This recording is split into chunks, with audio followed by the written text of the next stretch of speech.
Ahí sí, parece ¿Cómo? que estaba muteado. Buenas noches, Francisco, ¿cómo estás? Buenas noches, ¿cómo estás tú? Bien, siendo las 22:01, partimos este 17 de junio del año 2020. Tuvimos otro día noticioso que va más allá del COVID. A mí, en lo personal, la historia de las escaramuzas bélicas entre India y China me parecen muy preocupantes. Ahí hay un posible conflicto durante los últimos 60 años. Han estado ahí disputando una franja de tierra de esos dos tremendas potencias. ¿Cómo estáis En para la entender? zona, en la zona efectivamente ahí de Cachemira y además cuando uno dice China e India, agarras la calculadora y, Son y muchos. y tratas de sumar a sus habitantes y te das cuenta que primero la calculadora a veces no te da No da, y, claro, cuando es muy antiguo, así. Sí, sí. y que además es la mitad del mundo.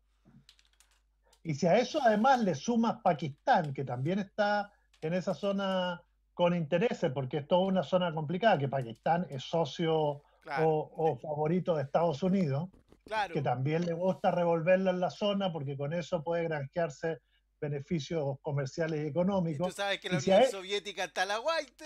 No. está el agua, y no, y a eso súmale el problema a las dos Coreas, que también habíamos También. visto que se habían acercado. ¿Y viste lo que hizo Kim? Lo último ya dijo, hay distanciamiento, fue y voló el edificio de encuentro. Así, ah, No, sí está.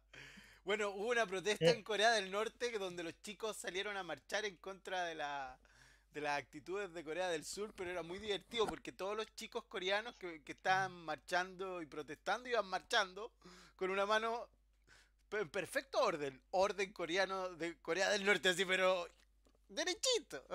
No, terrible. claro. Muy Bueno, mala la cosa esa, no, muy mala la cosa. es, es como cuando aplauden al líder, ¿no? Tú lo has visto, que es Claro. como un aplauso así. Pero bueno, eso es la parte política del mundo, bélica, lo que está pasando. Esperemos, yo hoy día vi que China de alguna manera comenzó a poner paños fríos, Claro. así que por ese lado no debiéramos tener una escaramuza más allá de la que vivimos estos días, que igual son cerca de 40 soldados indios muertos, ¿eh? Sí, Que no, no, no, no es no es poca poca cosa. cosa. Oye, y hablando de China, le tuvieron un rebote grande de COVID-19 y tienen ya cerradas 5 ciudades. Sí, sí. No, Eh, mala la bueno, cosa. en esto, por lo que vimos, hasta Nueva Zelanda, que entraron por ahí dos casos más, hay que estar muy atentos. Es decir, los rebrotes. Estaba viendo, no sé si pudiste entrar al periodista.cl, hay una noticia de un matadero en Alemania, Ah, en sí, que de Frankfurt. 800 habían Eh, 659 contagiados. Claro, en la mañana habían hecho 500 Test. PCR y habían salido 400 Qué, contagiados. qué Y terrible. hoy estamos, a esta hora estaban en 700 contagiados Yo leí de la un, noticia cuando iban en 659 y eran 800 trabajadores. exacto, es decir, casi más del No, 80% de terrible. los trabajadores contagiados en un país que también parecía que ya estaba abriendo su frontera, Claro. que estaba diciéndole a sus ciudadanos pueden ir de veraneo a Italia, a No, todas partes, menos a España. Le decían y Oye, que y hablando de Chile, rechazaron el postnatal de emergencia. Yo no entiendo nada, ¿ah? La verdad, este país, y con la ayuda de algunos concertacionistas del Partido Socialista, algunos DC, no, la verdad, mala cosa eso, ¿ah? ya lo Porque, había anunciado la ministra, que no lo iban a patrocinar, no lo iban a apoyar. Sí lo apoyó el senador Osandón de Renovación Nacional. mala cosa Sandón. porque el, yo creo que va a haber un nuevo brote de crisis social. Mira, Daniel, yo creo que lo más importante acá en esta situación que estamos viviendo con tanto contagio hoy día, no solo se sumaron los de siempre, sino que además 31.500 que estaban medios perdidos por ahí, es que se pongan de acuerdo una vez por todas y en un solo programa y diga esto es lo que se puede hacer, esto es lo que vamos a hacer y que todos estén de acuerdo. Pero esto de seguir a cuenta gota, que el Parlamento quiere sacar una cosa, que el gobierno le dice otra, que llega a un acuerdo el viernes y que finalmente es acotado. En fin, tenemos a nuestros invitados ya ahí, los estamos viendo. Sí, Preséntalos. yo voy a partir por Aicha, no sé cómo se pronuncia realmente, Aicha Mesina, profesora de filosofía de la Universidad Diego Portales y directora del Instituto de Filosofía de la misma universidad. Creció y estudió en Francia, sus temas de filosofía contemporánea, especialista en pensamiento político, autora de 4 libros y ha escrito sobre Marx y el amor. Y la invitamos hoy día para hablar de filosofía política, entre otras cosas. Y por el otro lado está nuestro invitado, Cristóbal Bellolio, que, bueno, ahora trabaja en la ADN, tiene un programa, pero todavía está en la tarde, en ¿cómo se llama ese programa de ADN? La prueba de ADN, ¿no? ¿Cristóbal? Así es. Bueno, Bueno, es mi pololo. bueno, Cristóbal es PhD en política, en filosofía política de la Universidad College in London. Tiene varios libros, Ateo saliendo, ¿cómo es? Ateo saliendo del Fuera del closet. closet. Ateo fuera del closet. Ahora escribió uno sobre una cartografía de los liberales. Bueno, también es licenciado en ciencia política. Casi todos nuestros invitados siempre tienen un largo currículum. Gente que sabe de verdad. ¿Cómo están? Buenas noches. ¿Qué tal? Yo no veo a Aicha. Ahí la veo, Está sí, perfecto. a tu izquierda, debería estar en mi pantalla. Ahí los veo a todos. Bueno, pregunta, ¿dónde están primero? Buenas ¿En qué tardes. situación? Buenas noches. Buenas noches. ¿Dónde están cada uno? Están, me imagino que en cuarentena y respetándola, ¿o no? En cuarentena, respetándola Ahí sí parece. desde mucho Los veo tiempo. En Sí. Santiago. ¿Estás en Santiago? En ¿O Santiago. ¿En qué parte de Santiago? Yo estoy prácticamente en Plaza Italia, en Baquedano. Ah, en la ex zona cero. La ex zona cero, sí. Ahora en ¿Y la tú, zona Cristóbal? del taco.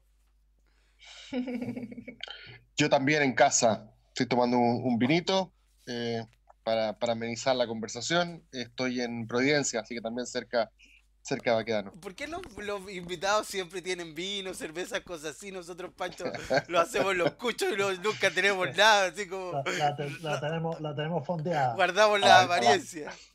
A las 10 de la Oiga, noche no se puede pedir otra cosa. No, exacto. imposible.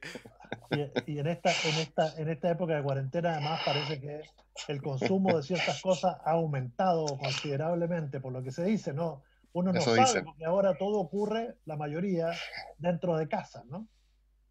Cristóbal, empecemos viendo este tema de la cuarentena y analizando un poco lo que está pasando. Hoy supimos de medidas restrictivas que en realidad, más que aumentar las penas, bajar los permisos, aumentar las cuarentenas en algunas zonas que no estaban antes de la sexta región, en general para la región metropolitana no hubo grandes, sino más que anuncios, sino más que amenazas. ¿Qué le está pasando a la sociedad chilena respecto a este tema, al confinamiento? Porque algunos dicen que la gente no se puede quedar en casa porque no tiene para comer, y otros que somos extremadamente desordenados. ¿Ah? ¿Qué es? Sí. Porque es decir, y aquí Aicha también nos podrá ayudar, cuando tú ves un país que tiene hoy día la tasa por millón de habitantes más alta de contagios del mundo, algo nos está diciendo, ¿no? Sí, yo creo que nos está pasando, no sé si es la pregunta para un filósofo, quizás para un psicólogo que se dedique a fenómenos colectivos como este. Yo lo que puedo observar desde mi posición de ciudadano observador, más que desde mi expertise académica, es que se vinculan fenómenos distintos. Por una parte, me da la impresión a mí de que más allá de la estrategia sanitaria correcta o incorrecta, mis dotes de epidemiólogo son estrechos, así que no te sabría decir si es que se hubieran aplicado. Es que no sé. ¿No te has graduado en estos 2 meses de epidemiólogo? No es epidemiólogo. Por más que en Twitter he tratado de aprender, no he logrado ¡Qué terrible! la sapiencia que parece que muchos otros tienen. Pero por lo visto, por lo que he leído, habría una especie de consenso de que la estrategia falló, ¿cierto? Eso es lo que entiendo yo. La estrategia esta de que nos contagiáramos de a poco y aspirar a algo así como una inmunidad de rebaño, algo así, porque nunca se articuló de manera tan explícita.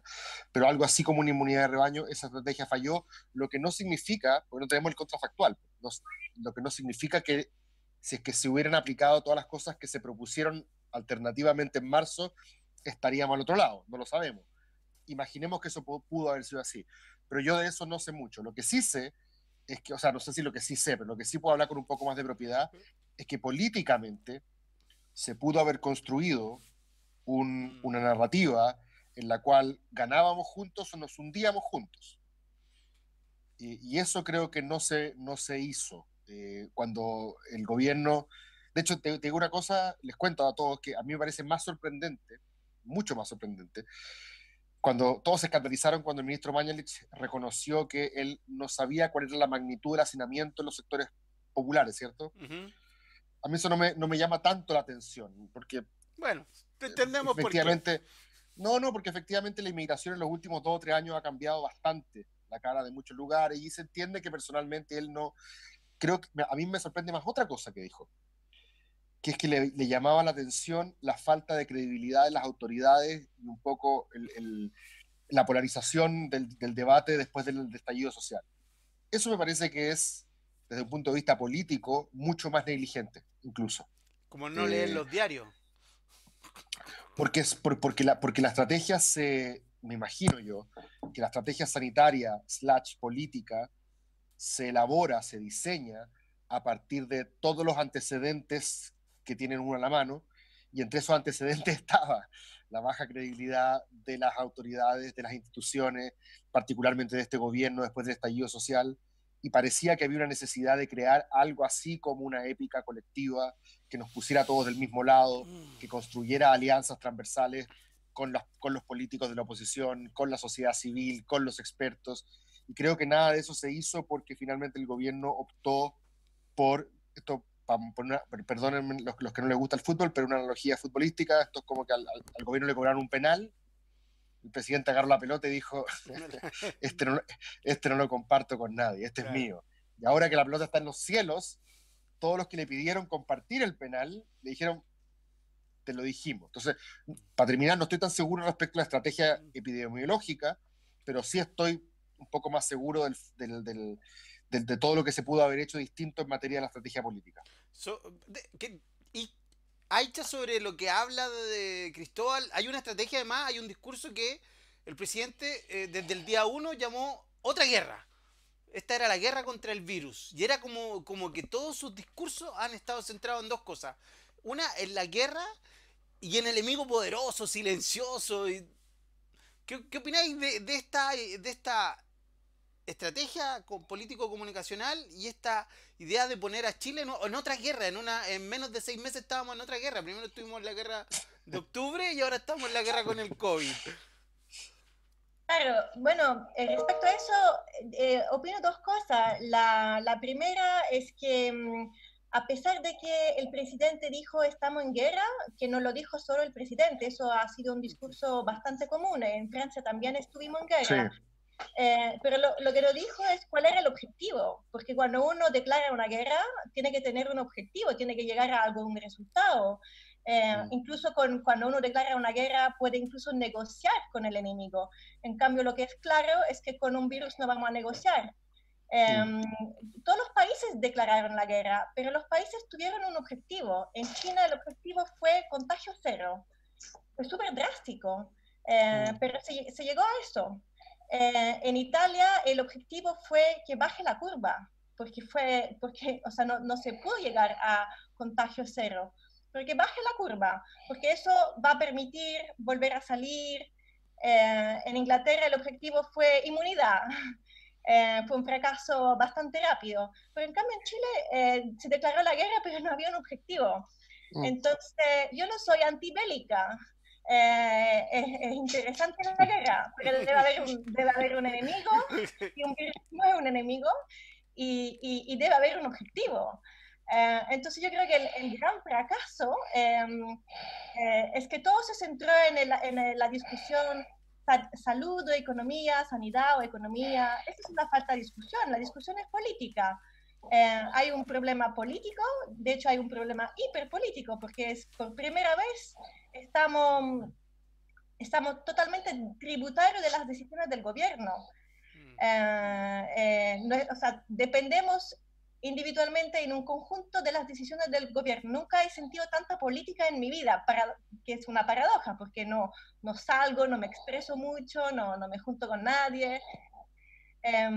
Pero no hubo un discurso político, o sea, yo nunca tuve claro qué estaba haciendo el gobierno, por qué esas cuarentenas supuestamente dinámicas o inteligentes, por qué la Florida nunca estuvo en cuarentena antes creo que fue la primera semana de mayo, o sea, 2 meses, una comuna que tiene tanto dinamismo no estaba en cuarentena. O sea, era obvio que iba a ser un desastre. Pero más allá de eso, no había objetivo. No se sabía si la idea era la inmunidad o, bueno, supongo que era eso, pero eso era en un lejano marzo. Era un fracaso. Cristóbal, Bueno, con esto que dice Aicha, no había un objetivo que era recuperar de alguna manera aprobación. En el fondo, esto nos agarra el virus, si es que lo vemos en un escenario bélico, el virus parece que hubiera dicho qué país está con las mejores condiciones para ser atacado. Sus fuerzas divididas, las defensas diezmadas, la moral baja y con un presidente con un 6% de popularidad. Ahí caemos, por ahí entramos. Y pareciera ser que la primera etapa, la estrategia fue un discurso que le permitiera de alguna manera al gobierno subir del 6, 12 o 8, de acuerdo a las distintas situaciones, a una cifra que le permitiera soportar esto. Claro, sí, sin duda. Pero el punto es que si hubiésemos tenido un objetivo, yo creo que habría habido ciudadanía. Lo que no quiere decir el respeto de las reglas, pero una relación a la regla. En cambio, si no tenemos un objetivo, claro que uno va a querer salir sí o sí. Si hay un objetivo, hay un dispositivo. Entonces, puede haber una cuarentena dinámica, pero ya nos preparamos a dar abastamiento, por ejemplo. En cambio, hubo una cuarentena dinámica, pero sin ningún dispositivo político que la hiciera posible. Y yo creo que eso es falta de política, falta de objetivo. Yo estoy completamente de acuerdo. Yo creo falta que de enemigo, o sea, que venga el real enemigo, porque yo no lo siento. Yo creo que cuando la métrica del éxito es clara y tú le dices a tu equipo qué es lo que quieres conseguir, tú tienes ciertos criterios para evaluar después cómo te fue, ¿cierto? Uno evalúa las estrategias de acuerdo a lo que originalmente tú planteaste como la métrica del éxito. Claro. Y aquí hubo cierta confusión respecto de esa métrica. Y yo creo que eso tiene que ver en parte, Francisco, Daniel y Aicha, es mi impresión, tiene que ver en parte con que la estrategia era un poquito inconfesable. Más allá de la estrategia sanitaria, estoy pensando que era un poquito inconfesable. Políticamente incorrecta. Sí, porque acuérdate que en marzo estábamos todos en un sentido, en un ánimo súper kantiano, como que la vida por sobre todo, y se rumoreaba de que quizás Piñera iba a preferir la economía por sobre la vida. Cuestión que hasta cierto punto es una dicotomía un poquito forzada, pero era esta reminiscencia de lo que iba a pasar en Inglaterra, esta idea de que, a propósito de la retórica de la guerra, alguien la otra vez me comentaba, claro, en una guerra, cuando un general va a una guerra, le preguntan como, how many casualties? ¿Cuánta gente estás dispuesta a perder para conseguir tu objetivo? Y se decía en marzo, me acuerdo perfecto, a finales de marzo, de que la estrategia de ciertos gobernantes iba a ser sacrificar. En términos, vuelvo a la narrativa bélica. Difícil decirlo, ¿ah?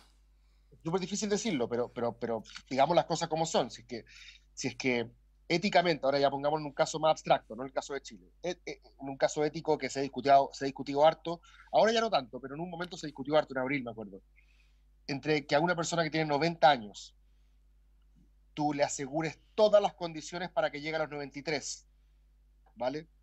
Versus la posibilidad de que un niño que hoy día tiene, ejemplo, 5 años, pueda desarrollar una vida normal, ir al colegio y estar con sus amigos hasta que cumpla 10, y te acuerdas que apareció un senador gringo diciendo, bueno, yo quizás estoy dispuesto a ceder esos años, que yo ya tengo 90, pero que mi hijo no pierda, perdón, mi nieto no pierda esos años. Me acuerdo que en un minuto algo de esta discusión se esbozó.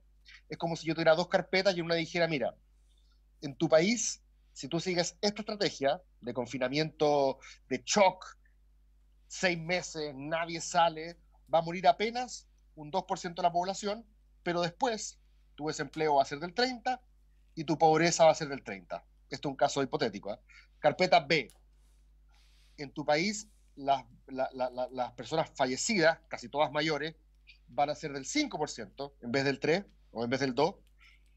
Pero tu desempleo va a quedar en 18 y tu pobreza se va a quedar en 22. ¿Qué carpeta tomas? La puerta A, la puerta B. Ah, ya, buena, don Francisco, vamos. Como Aicha sabe, los filósofos somos buenos para estos ejercicios de laboratorio, pero esto es un dilema ético que no tiene una respuesta obvia. Mi impresión es que quizás, de manera inconfesable, insisto, la estrategia del gobierno estaba animada por la idea de que aquí iban a haber ciertas pérdidas, pero que en el largo plazo nuestra capacidad de recuperación económica, y esto la economía no es una cuestión que le sirva a entes extraños, también es para seres humanos, para que coman, para que trabajen, para que no vivan estrés, etc. Y yo creo que algo de eso pudo haber. No sé si Aicha lo comparte o no, pero me da la impresión de que algo de esa estrategia inconfesable estaba en la mente totalmente. O de sea, los tomadores porque de decisiones. la gran pregunta era, o sea, si elegimos cuarentena total o cuarentena dinámica, si vamos por el camino de la cuarentena total, había que utilizar, o sea, había que endeudarse, había que utilizar los fondos de pensiones, había que utilizar los fondos que nos sirven a invertir. Entonces, eso significa una gran pérdida para un país que vive de inversiones. La deuda soberana, bueno, pero la economía ya la perdimos igual y parece que los contagios... Pero eso lo sabemos ahora. Ah, claro, eso lo sabemos ahora. Pero bueno. Tú puedes volver atrás. Claro, tú puedes volver pero atrás, yo creo que lo podíamos saber antes. Claro. Eso es lo que no sé. Eso es lo que no Claro, sé. Si es que lo podíamos saber antes, entonces fue un error bueno, obviamente fue un error de cálculo. Sí, bueno. Pero lo interesante es que era tan claro antes. Porque si era claro antes, entonces uno puede decir que acá hay negligencia política. Porque aparentemente no salvamos ninguna de las dos, pues Pancho. La economía ya sabemos que es un desastre y vamos a estar hasta el 2023 con problemas según nuestras autoridades. Y tú sabes, hoy día dieron cifras realmente aterradoras, que nos contrajimos 30%, no sé. Claro, pero hay que analizar también, primero la emergencia no ha pasado. Tampoco. Por lo tanto, la profundidad de la misma la desconocemos todos en esta región del mundo, porque los argentinos hicieron lo otro. Ellos inmediatamente se encuarentenaron en la provincia de Buenos Aires y en la capital federal muy fuerte, poniendo la salud y la vida por encima de todo, restringiendo la actividad económica al máximo. Todavía siguen en cuarentena hasta el 27 de junio, están desde marzo. La cuarentena más larga del mundo. Exacto. Y aún así no les ha ido también últimamente en términos de contagio. Tampoco. Claro, entonces yo creo que la apuesta en un momento fue, como tú decías, Cristóbal, esto de un gobierno que dice ya, nosotros no nos vamos a cuarentenar ahora, vamos a estar en el pic en cuarentenado, pero cuando esto salga vamos a ser los primeros en salir porque vamos a estar económicamente mejor preparados porque le hicimos unas cuarentenas más cortas. En la medida, Francisco, y esto yo creo que es súper sensible, en la medida que tú fueras capaz de ir contagiando a la gente de a poco, ordenadamente casi, claro. y que no colapsara el sistema sanitario. Claro. Entonces, por ponértelo de alguna manera, esto también es súper crudo decirlo, pero cuando al principio de la pandemia, fines de marzo, principios de abril, mucha gente, incluso también de afuera, como lo reconocía el propio reportaje de Bloomberg, le llamaba la atención lo bien que lo estaba haciendo Chile, porque eso es cierto. Chile, a finales de marzo y principios de abril, estaba destacando en el mundo porque mantenía los contagios a un nivel relativamente bajo, más allá de la baja letalidad, mantenía los contagios a un nivel relativamente bajo. Y hay mucha gente que cree, esto no es mi opinión, pero hay mucha gente que cree, y yo creo que tiene un punto esa observación, de que el llamado a la nueva normalidad, fue un error. A que nos tomáramos una cervecita entre 4, que no es lo mismo que hacer un rave de 400 personas. La gente yo pienso, no creo que la gente sea tan, pero bueno, no es lo mismo. Pero en todo caso, todas estas señales de la nueva normalidad, hay gente que dice que no es solamente propio del triunfalismo característico de su excelencia, sino que quizás apuntaba al hecho de que estábamos aplanando la curva demasiado luego, demasiado abajo, si es que el objetivo era que nos contagiáramos entre todos. Me explico. Si tú tienes que estar permanentemente sacando recuperados, no te sirve sacarlos de tan pocos. Tenéis que estresar un poquito más el sistema, que es para lo que el sistema hospitalario se preparó. Porque lo único bueno que ha hecho el gobierno es aumentar la capacidad, como tú sabes, de las UCI. O sea, de las UCI, las camas y los ventiladores mecánicos que hasta ahora no han escaseado porque todavía hay un número. Entonces no te sirve si lo mantienes a un 50, un 60%, sino que te sirve si lo mantienes entre un 85 y un 90. Oye, y ya que lo nombró, hoy día, bueno, no es una teoría, hoy día no lo hablamos en nuestro resumen que hacemos antes, pero el titular de Bloomberg, Pancho, dejó con un combo en las costillas a toda la derecha de este país. Sabemos que más que a la derecha, yo creo que le tiene que haber dolido en las costillas de Piñera. Es decir, si algo, Piñera está permanentemente preocupado es de su imagen internacional, y Bloomberg es una de sus fuentes permanentes de información. ¿Cómo fue? Entonces, tratamos de ser... A ver, deja buscarlo para leerlo textualmente. Siguieron la receta de los países ricos y descubrió que era pobre. Claro, eso en español, claro. Era más pobre de lo que pensaba. Pero básicamente, apuntando a eso, Cristóbal, estamos hablando de perfidia al interior de la moneda. No lo sé, porque a ver, no, claro. es que no lo sé, porque si es que efectivamente tú estás convencido de que ese es el camino y tú crees que puedes apuntar, ahí es interesante, esto no lo sé, estamos especulando, que no parezca que esto ser tajante hoy día es demasiado fácil ser tajante, muy difícil hacer matices, pero esto es una especulación. Si es que yo creo que puedo ir contagiando a la población sin colapsar los servicios sanitarios, imagínate que yo te dijera que necesito entre 1.500 y 2.000 contagios diarios, ¿vale? Y justamente por eso liberé un poquito el asunto, porque con 500, 400 diarios no lo estaba estresando lo suficiente. Y como no conocí cuál era la realidad, y volvemos al artículo de Bloomberg, como no conocí cuál era la realidad de los sectores populares, nunca pude mantener la puntería fina de 1.500 y se me fue a 4.000. Bueno, él dice, Claro. Chile siguió ejemplo de naciones ricas para ver que gran parte de sus ciudadanos son pobres.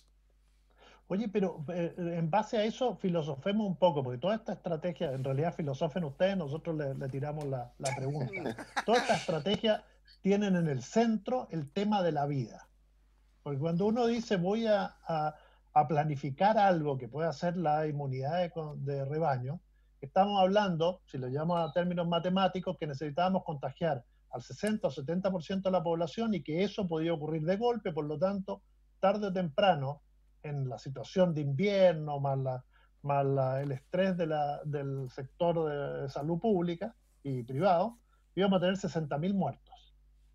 Y hay otros que se plantean, bueno, dice, pero efectivamente los muertos igual van a llegar después por el hambre, la pobreza, la miseria. Entonces, ese es el tema. Si uno ponemos la vida humana en este tema, yo no sé si el tema... ¿cómo resolver ese dilema? Perdón. ¿Sí? ¿Cómo resolvemos ese dilema? Dale, Aicha.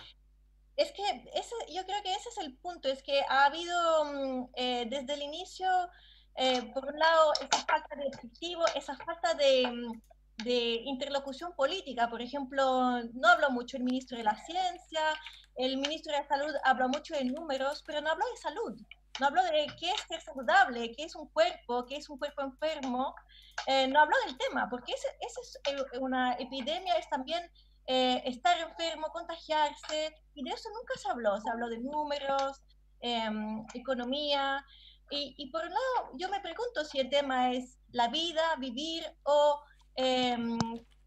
tener un dispositivo que nos recibe si estamos enfermos, porque lo que no queremos es estar enfermos solo en casa y morir en casa, o sea, lo que no queremos es morir tan deshumanamente.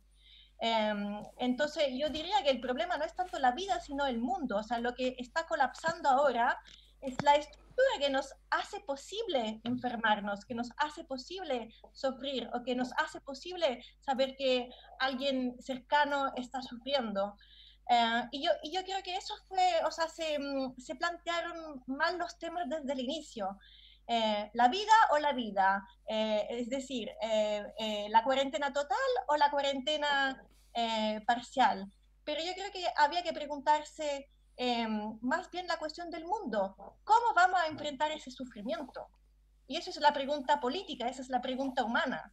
No es la pregunta por la vida humana, es la pregunta por el mundo humano. Pero miren, yo quiero preguntarle algo a los dos, Cristóbal.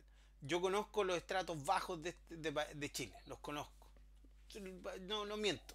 Y les voy a decir la verdad. Hay gente que vive en La Pintana o en Quilicura que no tiene miedo de salir a la calle porque su vida, lo voy a decir en buen chileno, callan pa' burro. Su vida es una mierda. Morirse de COVID o morirse en la actual situación en la que tienen, le da exactamente lo mismo. Hay mucha gente en Chile que no tiene expectativas, no tiene futuro, no tiene posibilidad de ir al colegio, no tiene posibilidad de ir a la universidad. Hay gente que en este país no tiene posibilidad de comprarse una bicicleta. Y me dicen, ¿para qué voy a querer una bicicleta si mi trabajo queda a 2 horas de donde vivo? En bicicleta tendría que andar todo el día. Hay como un Chile que el que puede ir en bicicleta al trabajo, nosotros, 20 minutos. Y hay otro Chile que anda 2 horas en micro para ir al trabajo. Y esa gente, su vida no tiene sentido. O tiene poca. Hay gente que le hace poco sentido vivir en esas condiciones en las que viven. Así que el COVID yo creo que les pasa por el lado. Les pregunto. Es que, por cierto, pero es un dato de la causa. La pregunta es, ¿qué hace un gobierno que sabe eso? Porque debería saberlo. ¿Lo sabía? Claro, no es que esa gente su vida no tiene sentido, es que esa gente no está siendo reconocida por las estructuras que la podrían reconocer, que es lo que pasó con las manifestaciones que tuvieron lugar, que las llamamos las manifestaciones del hambre. Pero no es que la gente estaba muerta de hambre y estaba saliendo de la casa hambriento, no, esa gente estaba manifestando para que el gobierno los tomara en cuenta y que propusiera una política para ellos. Yo creo que esas cosas, esos elementos que tú señalas, Daniel, son elementos que son factores de una ecuación. Tú no puedes elaborar una estrategia sin tener en cuenta eso. Eso es la política. Y eso es donde yo creo que falló de manera brutal este gobierno. Porque crearon una sensación de cuerpo enfrentando más allá de la energía bélica, enfrentando un desafío colectivo, para que realmente esa persona tenga la sensación de que está enfrentando un desafío colectivo y tiene que quedarse en la casa, hay que taladrar madera dura. Hay que crear un sentido colectivo poderoso. Y me parece que nada de eso hubo en este caso, tomando en cuenta más encima de dónde veníamos. Claro. Claro. No creo que haya sido imposible. Y quizás era imposible. Y si era imposible, bueno, entonces cualquier gobierno hubiera fallado. Pero quiero creer de que a veces estas cosas se juegan en el marginal. Quiero creer que parte de la población quizás se hubiese sentido comprometido con esto. Hoy día hay, en este minuto mientras hablamos, en Maipú hay una villa donde los viejos están encerrados en su casa y en la plaza hay 14 pendejos de 15 años que se están pasando la botella y si uno de los viejos va a decirles algo, lo sacan a piedrazo. Y ojo que el viejo está en el mismo nivel de precariedad que el cabro, pero el viejo se está asustado. Pero el cabro siente que no le debe nada. Y bueno, y los cabros se sienten más invulnerables. Pero yo comparto contigo, hay mucha gente que siente que el COVID hoy día no es el mayor de los problemas, ni de los miedos. No. Porque además tiene una tasa de letalidad que es engañosa. Sí, claro. La tasa que, como lo decía Ricardo Baez ayer, tarde o temprano, cuando termine esto, va a ser del 0,6, 0,7, máximo 1% de los que se contagian.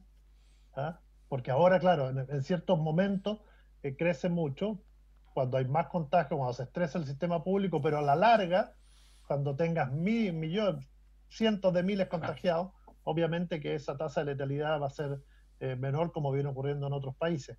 ¿Y qué es la dificultad de crear sentido de urgencia con este tipo de enemigos fantasmas? ¿Cómo creo sentido de urgencia yo con el cambio climático? Claro, si no se ve, si no está en el ciclo electoral, tenéis que tener una capacidad política enorme para crear sentido de urgencia. Pero yo creo que eso es justamente el problema cuando se llega a hablar de un enemigo invisible y entonces declarar una guerra, porque el virus no es un enemigo invisible, no es más invisible que cualquier otro virus, o sea, no es la gran incógnita el COVID-19. De hecho, le tenemos un nombre, lo tenemos ya en una nomenclatura. La incógnita por el momento somos nosotros en ausencia de vacuna. En cambio, lo que había que hacer, en vez de hablar de un enemigo invisible, era que dar lugar a visibilidad, dar lugar a nombres, decir quién iba a ser la población más vulnerable, entonces plantear los problemas. Pero en cambio, lo que se hizo fue números para salvar vidas. Pero eso es muy abstracto, eso no da lugar a críticas.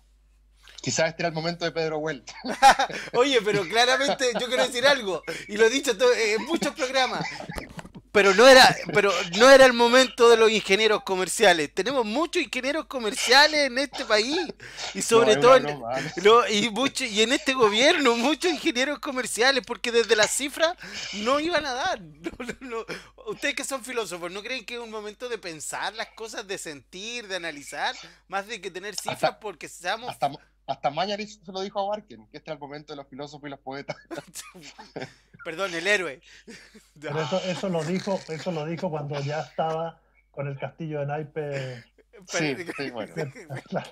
Pero ¿por qué molesta a Barken, señor Mellor? No.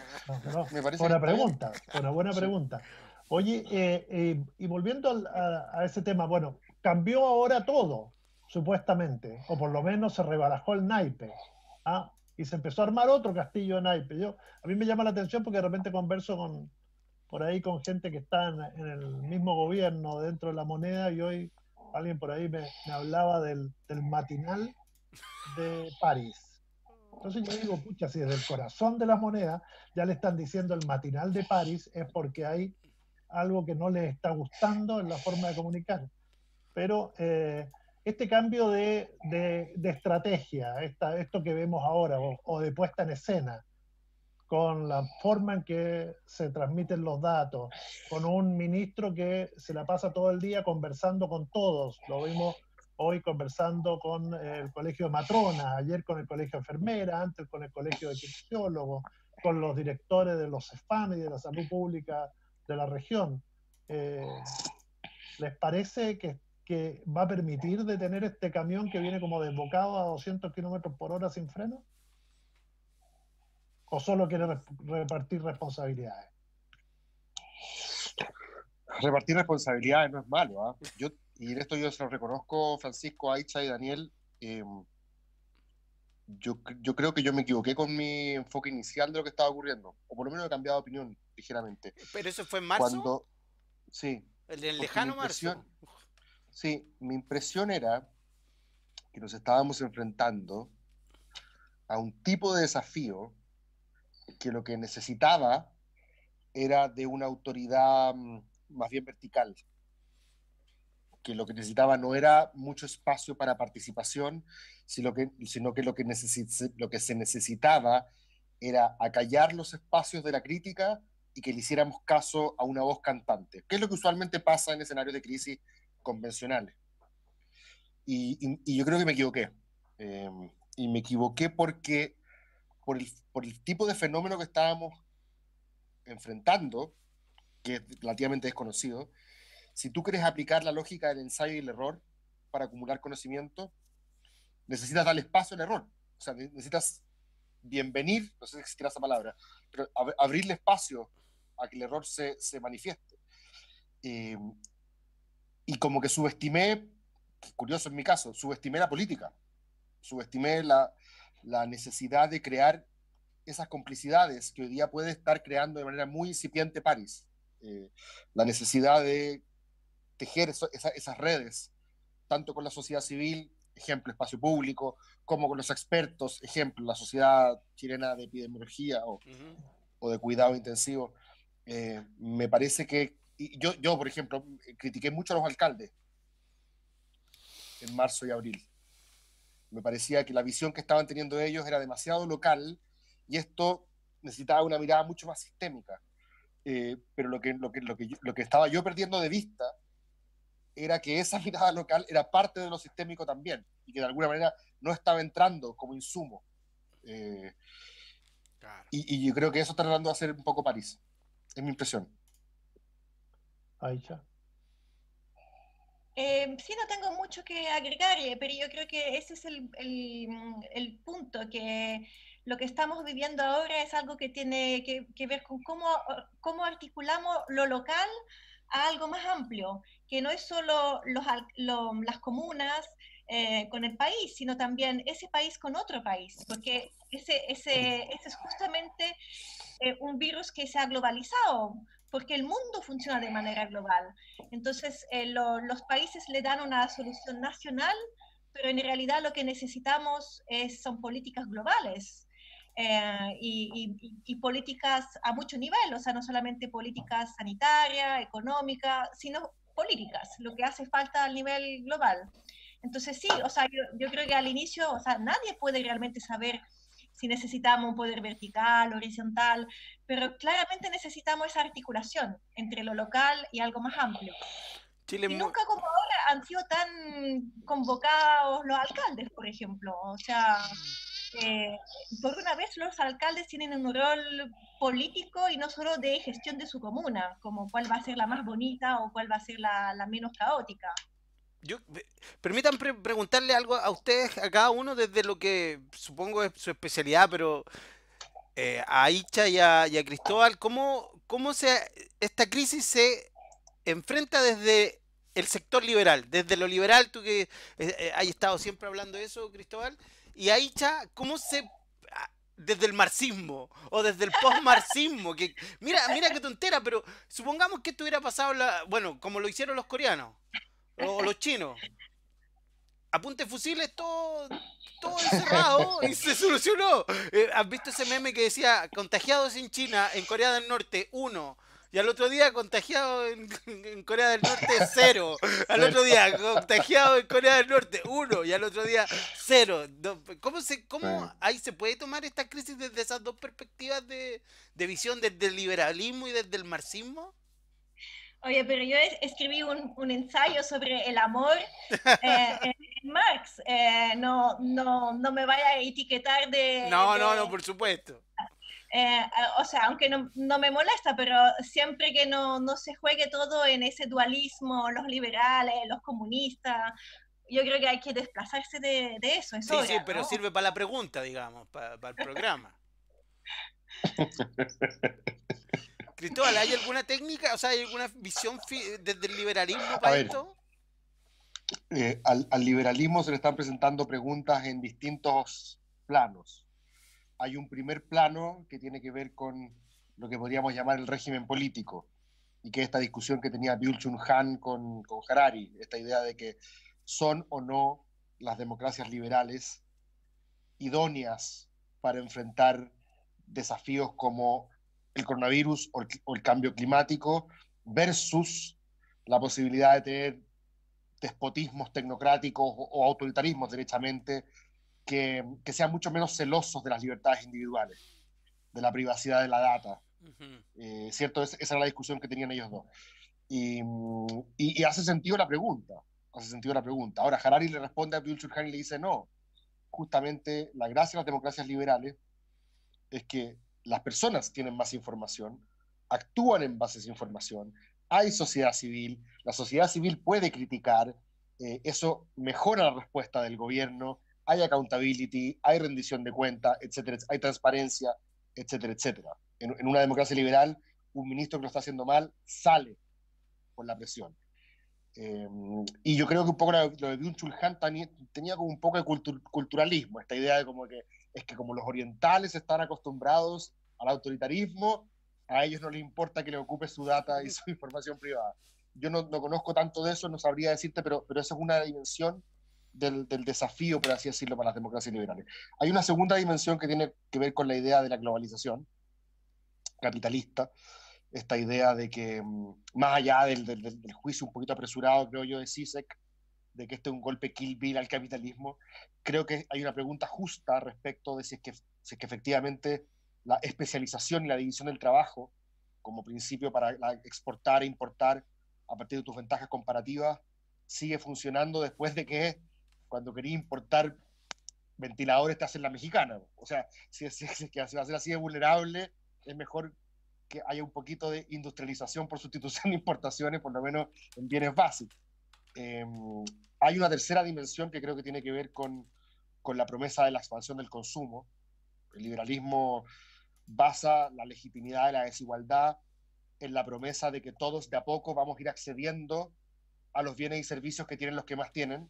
Todos vamos a tener la casa propia, todos vamos a tener el auto propio, todos vamos a poder ir a Disney con la familia. Es un poco, ¿te acordáis la narrativa ochentera, noventera?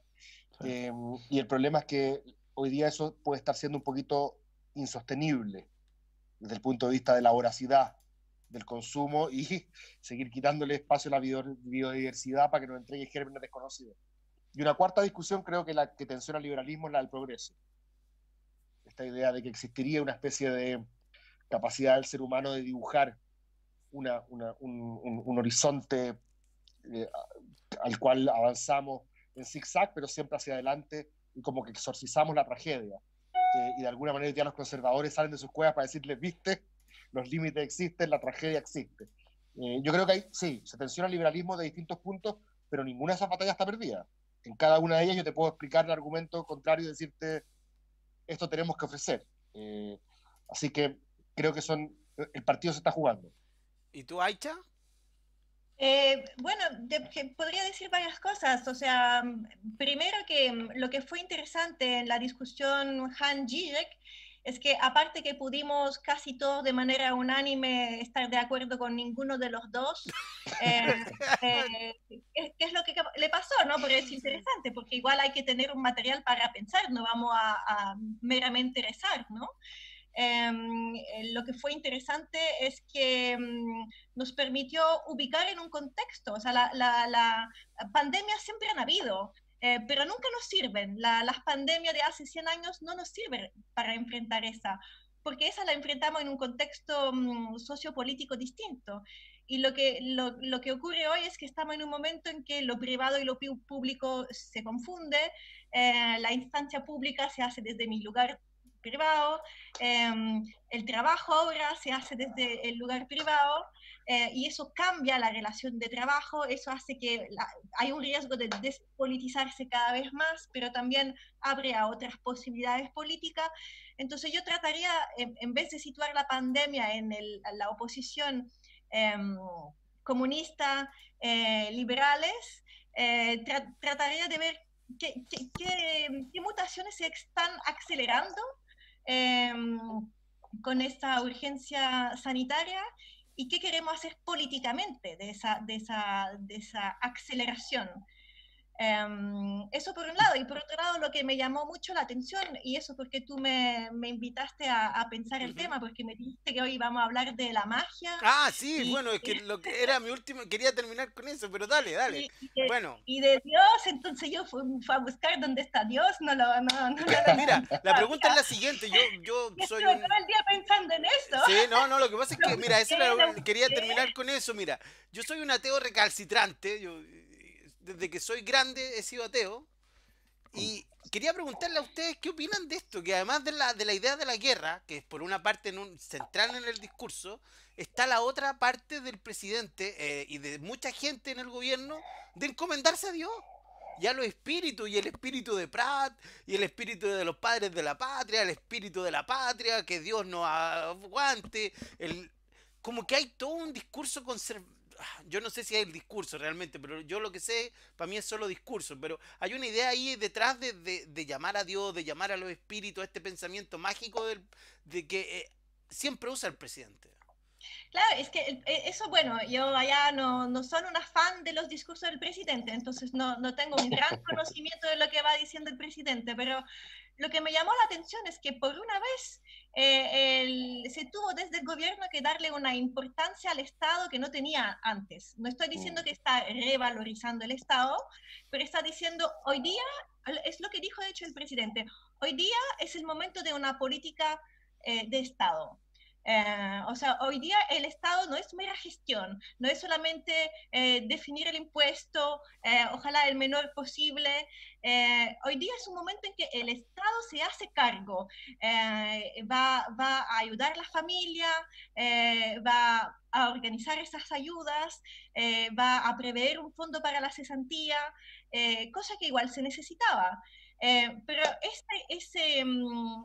en el mismo momento en el que se reconoce esa importancia del Estado, se invoca a Dios, que yo no tengo ningún problema con Dios, pero me llama la atención que sea yo, el Estado y después Dios, lo que es una manera de decir el Estado no es nuestro Dios, es solo en ese momento, después volvemos a lo normal, ¿no?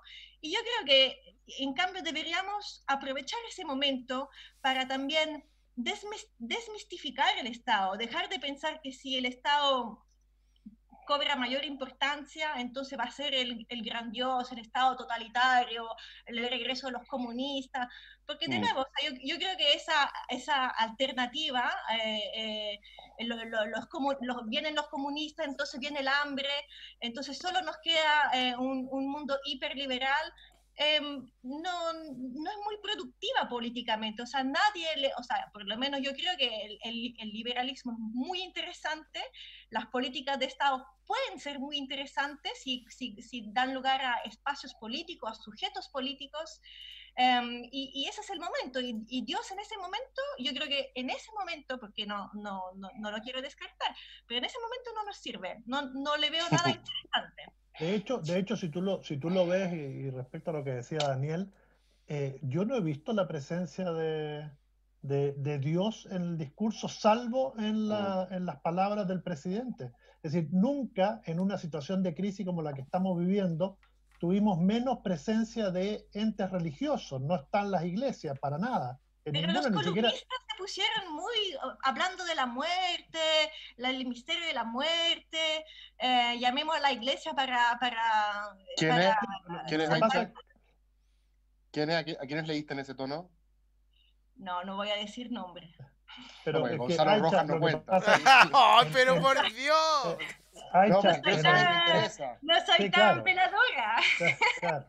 Claro, claro, pero es muy poco. De hecho, en los informes, yo creo que si uno hiciera un análisis de contenido, claro, está bien que en la sociedad científica están los epidemiólogos, están los médicos, pero ningún informe menciona a Dios. Y no, pero Digo, es que Dios ninguno de los no, que hablan. pero Dios es un dispositivo. Dios es un dispositivo. Sí, Pero- pero él lo menciona el presidente, y en los informes mencionan, cuando están dándolo, siempre al presidente.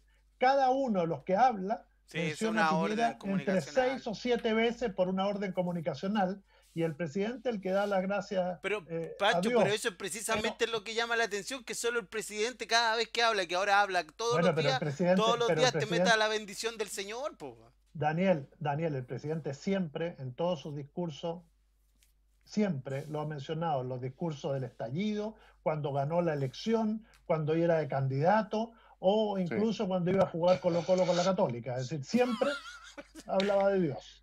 Pero hay No, algo ahí, correcto. hay algo ahí, ¿o Cristóbal. no, Bellolio? ¿Cristóbal? Sí, es correcto. Yo creo que por lo mismo suena un poquito impostado, un poquito forzado, cuando el presidente lo saca a colación. Porque yo coincido con Aicha de que no ha sido un protagonista de esta incertidumbre. Lo que en otra época habría sido insospechado. En otra época, en un momento de incertidumbre, de falta de sentido.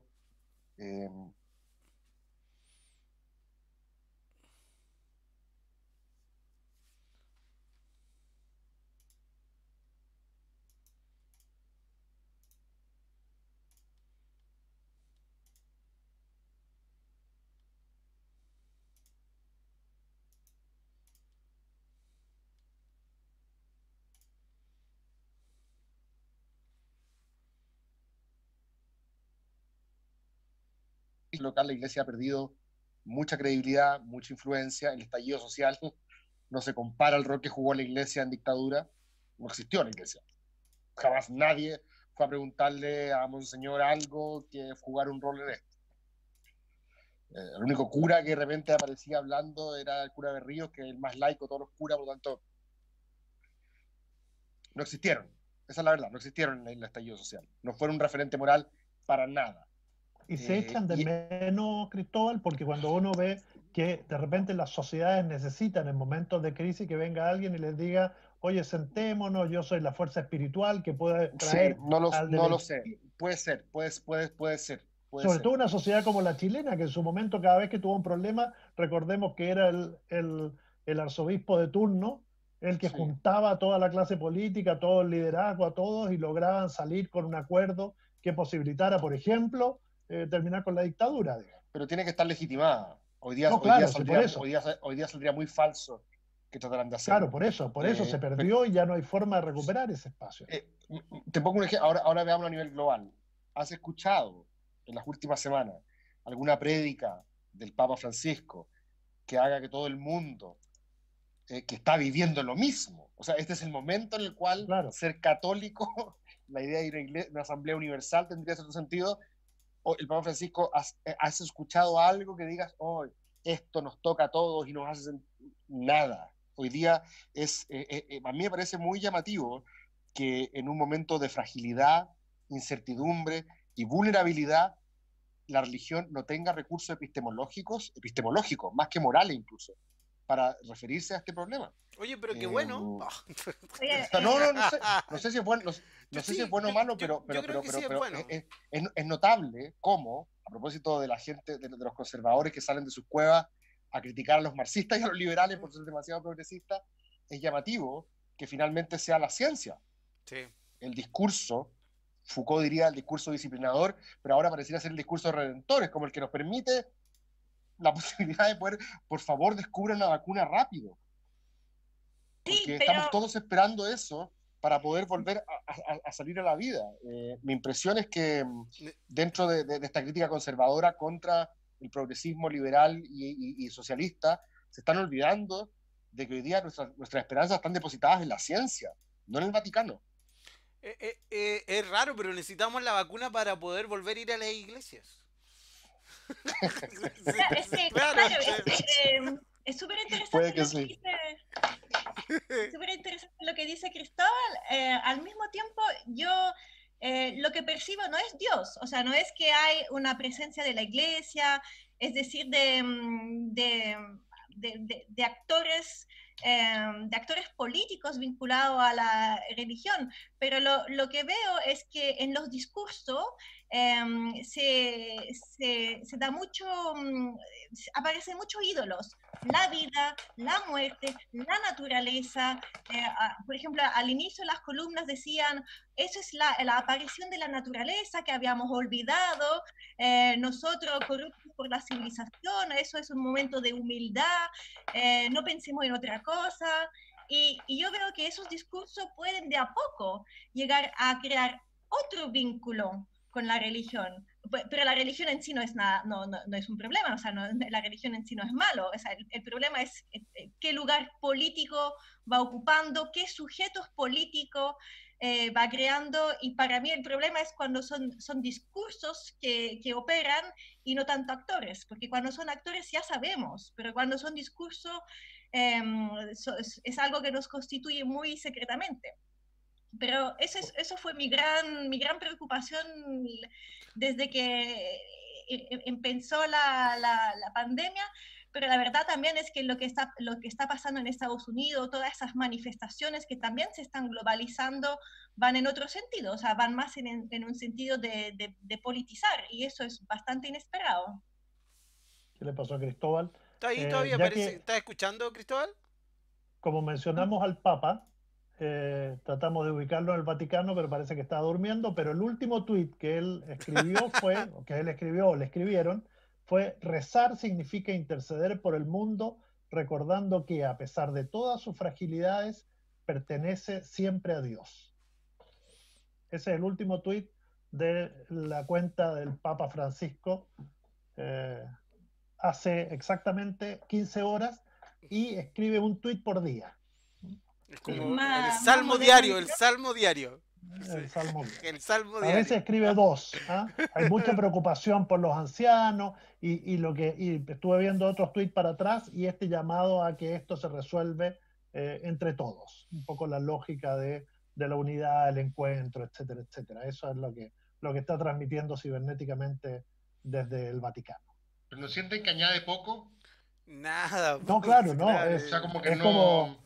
Tú me dices mañana que un laboratorio en Oxford descubrió una vacuna y yo hago fila para entregarle el Nobel y claro. todo lo demás cae un poco claro, en el obvio. ámbito de la palabrería. A ver, yo no... No solo Cristóbal, no solo eso, es decir, ni siquiera genera, porque generalmente antes tú tenías una voz que era escuchada y generaba algún tipo de noticia por el impacto que provocaba Claro. o por la necesidad de la gente de escucharlo. Hoy día no, Podría llamar lo a que quedarse puede en la hacer, casa. escribir, Podría decir, tuvo oren mucho en más, su...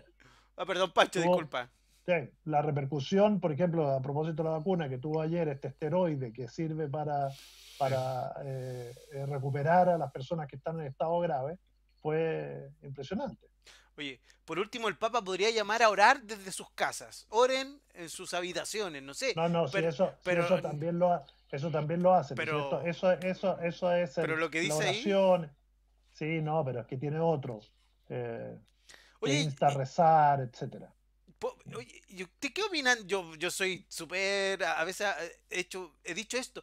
¿Qué les parece a usted la cantidad de cantinfleo que ha salido en los medios? Digo cantinfleo como lo que, de esos discursos que no dicen nada y que usan muchas palabras y se dan vuelta y vuelta y tenemos, no sé, discursos vacíos, gente que hace columnas que no... Yo encuentro que lo que acaba de leer Pancho, no tampoco, era muy vacío, ¿no? Hay como mucha palabra y poco contenido últimamente, ¿no? ¿Y antes? Bueno. No lo sé. No lo sé. Puede que Oye, también. hablemos de, porque sí, yo creo que no han cambiado mucho si Mucho, tú leías las pero. columnas antes, leerlas ahora, pero hablemos de liderazgo. ¿Qué ven estos liderazgos que han emergido en el último tiempo? ¿Hay alguno que les haya llamado la atención? Porque seguimos jugando en un escenario también preelectoral. Estamos Oh, más allá de lo que pueda pasar con la pandemia. A la vuelta de la esquina tenemos una serie de elecciones y rápido. Sí. Bueno, a propósito de esto lo voy a vincular con algo que dijiste antes, Francisco. En teoría, el escenario que se abría con la pandemia era una oportunidad para el gobierno de Piñera, Tremenda. ¿cierto? En el papel. Por dos razones. La primera, porque en abstracto, siempre un gobierno que está contra las cuerdas y encuentra un enemigo externo que le permita aunar el frente común es una oportunidad. Desde Maquiavelo incluso recomendaba inventarse un enemigo si es que no tenías uno, para poder unir al frente común. Evo Morales, yo creo que eso siempre lo ha entendido muy bien. Cada vez que estaba complicado, inventaba una escaramuza. Y la otra razón era porque este gobierno supuestamente para esto era bueno. Para todo lo otro era malo. Pero para esto, que era básicamente gestión, 24/7, Parcas Rojas, los gerentes, los mejores, para esto supuestamente era bueno. Y por eso yo creo que también le costó tanto compartir el penal. Y dijo, no, esto es mío. Y súper eran buenos irritado también. eran buenos para mandar casas a los hogares. O sea, para Para mandar mandar. cajas. Sí, bueno, sí, parte de las cosas que supuestamente se hacían bien. Y claramente esa oportunidad no se aprovechó. Esa oportunidad, de hecho, si tú te fijas, Francisco recuperó su base electoral original, no toda, pero parte, llegó a un techo y después volvió a bajar. Lo interesante de esto, y por qué lo menciono, Le va es mal a ese gobierno. ¿Ah? Le va mal a ese gobierno. Sí, bueno, porque estaba recuperando base de apoyo, sobre todo la propia, porque la propia encontró que en el estallido social el gobierno no había sido lo suficientemente fuerte.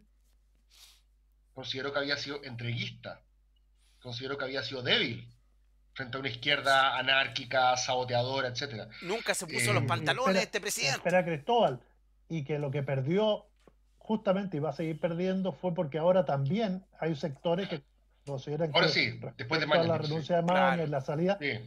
está repitiendo lo mismo, se está entregando a la izquierda que le pidió la cabeza al ministro para Correcto, que pudiera correcto. seguir gobernando tranquilo. Entonces, había una oportunidad, no se aprovechó bien, pero bueno, lo interesante de esto, y esto lo pongo más en perspectiva, hay mucha gente que dice que lo que pasó en octubre del año pasado es el evento tectónico más importante de la política chilena en décadas. Hay gente que incluso dice que es más importante que el 88, más importante que el 73. No lo sé, yo era muy chico en el 88, no había nacido en el 73, por lo tanto no sabría aquilatar ese juicio. La gente que vive ciertos periodos tiende a creer que esos son los que marcan la historia.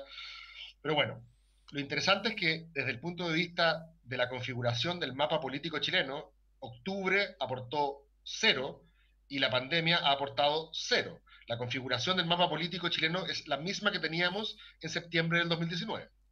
Están las mismas coaliciones, prácticamente las mismas candidaturas presidenciales, prácticamente las mismas, salvo la aparición ahí incipiente de Isquia Siches. El resto es lo mismo. Lavín está más o menos en los mismos niveles y el resto atrás le sigue Beatriz Sánchez, Jadwe, José Antonio Casa. Desde Igual. el punto de vista de la creación de liderazgos, de la creación de nuevos partidos, del forjamiento de nuevas alianzas, es impresionante que lo que llamamos el hito más importante de la política de los últimos 40 años, que fue octubre, y lo que está ocurriendo ahora, no hayan afectado eso. Esto no lo digo sin juicio de valor. Esto es enteramente descriptivo. ¿No han afectado eso, Cristóbal? ¿O Todavía. no ha salido algo nuevo? Porque que no lo hayan afectado no lo sabemos, porque realmente... No lo han afectado en el sentido de que no han producido la aparición de movimientos, partidos, fracturas. O sea, Evópoli no cortó con... cortó con la derecha y se fue a pactar con el Partido Liberal. Permíteme ahí agregar algo y que le voy a contestar también a Aicha. Ella me preguntó si antes los columnistas también eran tan digamos, tanta frase y tanta palabra y poco contenido. ¿Saben qué? Yo creo que sí hay liderazgo. Y se nota mucho la falta de contenido porque el liderazgo que hoy en día ha aparecido es el liderazgo de los científicos. El liderazgo de los datos, el liderazgo de los especialistas, de los expertos, del bioquímico, del biólogo, del genetista, del epidemiólogo, que ellos tienen una base para decirte, ¿sabéis qué? En Chile está pasando esto, y todo el resto tiene que decirle que sí. Nosotros, seamos francos, nosotros todas las semanas entrevistamos a Ricardo Baeza Yate, y la verdad yo creo que en Chile no hay nadie que le pueda rebatir a él lo que habla sobre datos. Sí, pero Daniel, estamos es un liderazgo, es un liderazgo que termina el día que termina la pandemia. Pero sabes que me digas que hay liderazgo cuando hay un mundial de fútbol, porque aparecen todos los días. Pero ¿sabes la gente qué? quiere escuchar a los expertos en determinados momentos. Pero yo creo que como sociedad nos hemos dado cuenta que necesitamos más ciencia. Yo creo que va a haber un cambio en que yo soy optimista. A ver, Aicha, ¿eso es así o como sociedad lo necesitamos y después veremos si le seguimos dando presupuesto o no? Claro, o sea, yo creo que eso es un gran punto, pero también el problema siempre es qué hacemos con la ciencia. Porque la ciencia no avanza nunca sola, la ciencia necesita financiamiento, estructuras políticas. Hay muchos momentos en la historia en los que se valorizó mucho la ciencia y a veces la ciencia se combina con una ideología política y hacen una muy mala cocina. Lo que no quiere decir que el problema sea la ciencia, el problema es qué cocina se hace. O sea, lo que quiero decir es que darle mucho peso a los expertos, a los científicos, es olvidarse que detrás de los expertos y los científicos siempre hay algo político que se cocina, de manera consciente o inconsciente. Entonces, y yo creo que en ese momento estamos en un momento en que no sabemos muy bien qué se está cocinando políticamente. Cuidado a que los científicos no sean nuevos dioses, porque a ti al parecer no tú reivindicas un ateísmo así puro y duro, entonces tienes que desconfiar de los científicos también. No, no, pero yo creo que, mira, la verdad, yo creo que en la sociedad que vivimos y a la que vamos, Dios no va a tener mucha caída. En la sociedad del algoritmo, Dios no va a tener mucha cabida. La verdad es así, nuestras preguntas van a ser otras.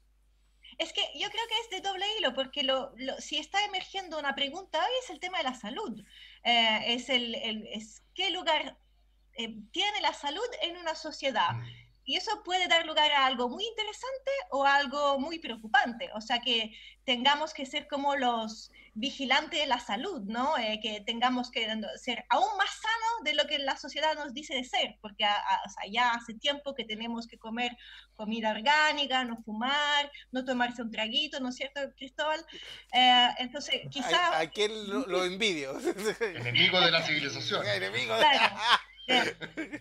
Pero si la salud es una preocupación de que es un cuerpo, cómo vivimos la vulnerabilidad, preguntas que han sido totalmente ocultadas, ¿no? Ahora uno está un poquito decaído, se tiene que tomar una pastilla, un niño está un poquito decaído en un colegio y hay una batería de psicólogos que viene Entonces, yo creo que por mi parte, eso es lo que tiene que desplazarse. Ese miedo que tenemos a la fragilidad. Pero probablemente lo que va a pasar es que vamos a tener aún más miedo a la fragilidad. Ahí es de doble hilo. Y respecto al liderazgo en el estallido, sí, es cierto, no ha emergido nada nuevo, pero a mí lo que me interesa es cuando se empiezan a desplazar los personajes, a descomponer los partidos, cuando se empiezan a pelear, eso lo encuentro interesante igual, y eso pasa durante el estallido. Sí. Es interesante, perdón, es que quería contribuir a estas dos cuestiones que me parecen súper interesantes. La primera, a propósito de lo que decías tú, Francisco, pero sobre todo Daniel, con lo de la ciencia, el rol de la ciencia en las democracias contemporáneas está todavía en disputa. Porque es muy interesante que muchas personas pensaban que lo que estábamos viviendo en octubre del año pasado era algo así como un momento populista, ¿cierto? Un momento populista no en el sentido peyorativo, sino que en el sentido como de la reclamación de un pueblo, del mundo plebeyo, que a través de sus experiencias de vulnerabilidad, a partir de sus dolores heterogéneos, pero se conectaban estos dolores y impugnaban a una élite corrupta, ¿cierto? Que había secuestrado las instituciones en su exclusivo beneficio. Esa era más o menos, estoy tratando como de codificar la narrativa del estallido, ¿cierto? Era un pueblo que se veía a sí mismo como virtuoso, por eso eran puros superhéroes, impugnando a una élite corrupta, política, económica, de derecha o de izquierda. Y es interesante que el estallido, así como muchos otros estallidos que hubo en 2019, para que no nos miremos el ombligo tanto, un aumento del impuesto en WhatsApp en el Líbano, o el aumento del precio de las cebollas en la India. Bueno, en Chile fue un comité de expertos, no eran científicos en el sentido clásico, pero eran expertos, que tomaron la decisión, a través de un polinomio, a propósito de los algoritmos, de subirle 30 pesos el pasaje al transporte público. Y eso derivó en una especie de estallido que yo considero filopopulista, en el sentido de que dice, tú podrás ser muy experto, tener todos los doctorados que tú quieras, pero nadie te hizo jefe. Nadie delegó la soberanía democrática en ti. Yo no te elegí. De la misma manera como otra gente en el Brexit decía, yo no elegía a los burócratas de Bruselas, o otra gente en Grecia dice, yo no elegí al FMI, o otra gente dice, yo no elegí al Banco Central, o yo no elegí a los miembros del Tribunal Constitucional. El reclamo populista tiene mucho de impugnar aquellos mecanismos de la democracia liberal que sustraen la deliberación de la voluntad popular y la depositan en organismos no electos.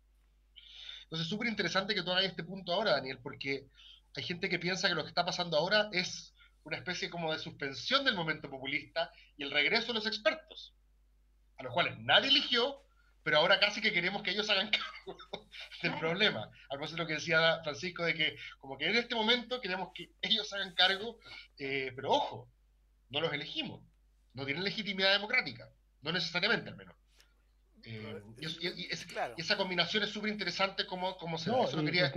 Cristóbal, y hay ciertos expertos que uno está dispuesto a entregarle la vida en 5 minutos de tu vida, pero no los quieres ver más después. Y ahora viene... Es decir, ¿Estás hablando de en los las emergencias, dentistas? ¿Estás hablando de los cualquiera, dentistas? es decir, cualquier experto, un abogado, un médico, un Claro. ingeniero, un calculista, un arquitecto, tú los quieres ver hasta un gaffiter, los quieres ver Un un ratito. Más de un ratito se te convierte en un problema.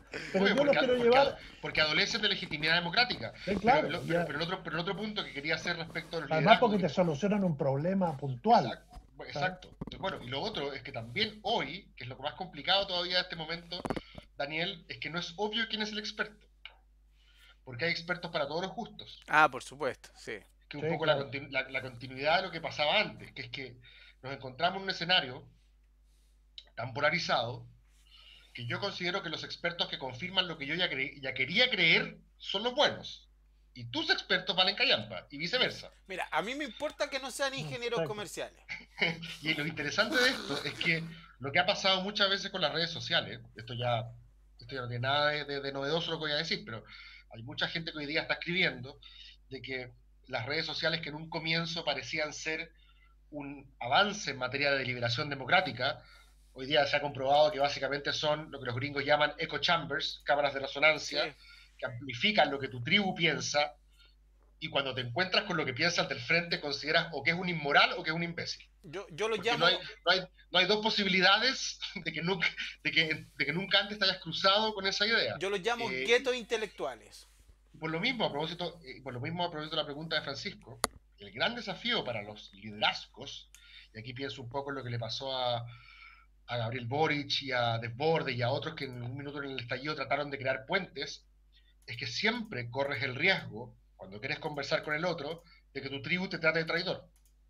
Entonces, muy complejo hoy día tener liderazgos a la altura, Francisco, tipo Mandela, si es que eso es el tipo que estamos aspirando, si es que estás permanentemente bajo el miedo de que tu tribu te tache de traidor. Tampoco lo incentivo a hacer eso. El lunes conversamos con Jennifer Salvo, que dice que hicieron un estudio para ver las características de los chilenos para vender la imagen internacional del país hace muchos años, cuando el gobierno estaba interesado en Pro Chile y todo este cuento. Y una de las conclusiones o resultados es que los chilenos éramos muy de tribus y muy de nuestra tribu, y que no aceptábamos para nada lo que pensaba, decía, hacía o quería la otra tribu. Y eso era una de las cosas que más identificaba al chileno. ¿Al interior de Chile o afuera de Chile? Al interior. Al interior de Chile. Sí. Tú eres de un equipo de fútbol, no aceptas a los otros y te enfrentas. Eres de un partido político, eres de un sector, eres de un barrio, eres de un color y no aceptas al otro. Y lo que había era una pertenencia a la tribu muy fuerte, pero un odio a la tribu vecina, cercana o de al lado. Y eso salió de este estudio que hicieron, me parece, el 2013 o el 2014. Pero yo los quería llevar a otro tema, porque hemos hablado de la vida, hemos hablado de la muerte, y me gustaría hablar del miedo. Porque toda esta situación que estamos viviendo genera miedo. Miedo ahora inmediato a contraer la enfermedad, miedo a entrar a una UCI, miedo a necesitar un respirador artificial, pero sobre todo miedo a salir. ¿Cómo vamos a salir? Y miedo a salir de la casa. No sé si vieron una película fantástica de la Guerra Civil Española, donde un hombre que acusado en su momento está cerca de 30 años dentro de su casa, escondido por la mujer, y cuando termina la guerra civil, muere Franco, le abren la puerta y mira esa posibilidad de salir, y el tipo la piensa y no se atreve a salir. ¿Ah? Es decir, el miedo, ¿cómo nos va a operar? ¿Cómo va a operar sobre nosotros en nuestras relaciones sociales? Me gusta el miedo. O sea, yo creo que hemos desvalorizado mucho el miedo. Se habla mucho, por ejemplo, desde el 2011, desde el movimiento estudiantil, se habla mucho de una generación que ya no tiene miedo, pero eso es el terror. O sea, no tener miedo es no relacionarse con otros. El miedo es, si hay algo constitutivo de la vida, es el miedo. O sea, yo me siento como un ser vivo en el momento en que tengo miedo. pero entonces el miedo me abre un mundo, me define límites, me da un sentido de la prudencia. El miedo es algo muy racional en el fondo. Y el miedo es deseo también, o sea, tengo miedo, no salgo, pero quiero salir. Entonces, si es que sentimos miedo, como yo estoy recluida, no siento mucho miedo, pero si es que sentimos miedo es interesante porque entonces sentimos también deseo, que es lo que cuando no sentimos miedo quizás no sentimos. Yo tengo mucha ganas de salir incluso con mascarilla. En Francia mis amigos están apestados con la mascarilla, hace calor, no, mi piel, bla, bla. Y nos vemos feo, pero a mí me encantaría ponerme una mascarilla y experimentar esa distancia con el otro, porque esa distancia por lo menos es una relación. Cuando yo salgo en la calle sin mascarilla, yo creo que ni me doy cuenta de los otros. Entonces yo lo veo como algo más bien positivo. Interesante. No, me parece muy interesante. Sobre todo me gustó esa... Soy pro miedo. No, me gustó ese cuestionamiento a la idea media romántica de la generación sin miedo. Porque si no tuviéramos miedo, nuestra especie se hubiera acabado hace mucho tiempo. El miedo es un mecanismo evolutivo que nos permitió sobrevivir. Claro, es el terror. El terrorista no tiene miedo, porque ya no ve los otros. Sí. Oye, yo lo que no sé, Francisco, a ver, más allá de la incertidumbre, porque miedo en el sentido que tú estás describiendo, yo no sé si todavía, o por lo menos yo, o yo no percibo, yo no lo tengo y yo no lo percibo mucho todavía. Sí siento, en el estallido sentía angustia. Ahora siento incertidumbre, que no es exactamente lo mismo. Ahora siento incertidumbre de que pueda perder la pega, por ejemplo, de que ya no sea necesaria la universidad, de que las cosas estén tan mal que yo trabajo en medios de comunicación y universidad y puede que mañana ninguna de las dos se necesiten. Tengo incertidumbre porque tengo dos guaguas chicas y necesito alimentarlas. Tengo una incertidumbre de cualquier proveedor, madre, padre, que quiere que su familia esté bien. Eso sí. El estallido era distinto, era más angustia, porque era una incapacidad de entender bien qué es lo que estaba pasando y cuál iba a ser dónde iba a caer, como dicen en el fútbol, la segunda pelota. No sabía muy bien para dónde iba a terminar. Esto me produce más incertidumbre. Quizás ambas, tanto la angustia como la incertidumbre, sean primas hermanas del miedo. Quizás estén como diría Wittgenstein, son como family resemblance. Quizás son un poco todo lo mismo. Están vinculadas y apelan a los mismos instintos humanos y les ponemos nombres distintos, pero en el fondo tienen que ver un poco con lo mismo, con incertidumbre, con no saber qué va a pasar después. Pero yo siento que algo se está rompiendo ahora. No sé cómo expresarlo bien todavía. No tengo las palabras. Yo quería, mira, perdón. ¿Ustedes que son filósofos han escuchado esa historia que dice que el siglo XX partió en 1914 con la guerra, con el atentado al príncipe Francisco Ferdinand? Bueno, yo creo que el siglo XXI partió el año 20. Yo creo que este es el primer año del siglo XXI que vamos a tener que vivir nosotros. Y la verdad siento que el cambio cultural va a ser gigante. Y cuando Pancho dice, vamos a necesitar los científicos cuando esto pare. Yo la verdad, yo creo que esto no va a parar. Este virus pero espera, no pongas palabras en mi boca. Tú me dijiste que uno necesitaba a los expertos un ratito nomás. Dijiste que el Gaffiter lo quería un ratito nomás. No, te estoy hablando como liderazgo y dentro de mi vida concreta. Lo quiero trabajando en su laboratorio, haciendo todo. Pero yo creo que por los próximos 5 años, a eso me refería. Pancho, yo creo que por los próximos 5 años no nos vamos a poder olvidar de los científicos. La vacuna no va a estar, vamos a tener que...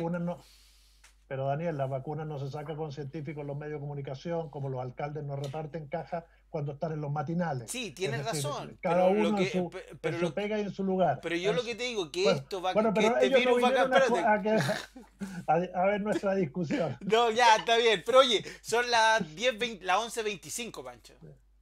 Exacto.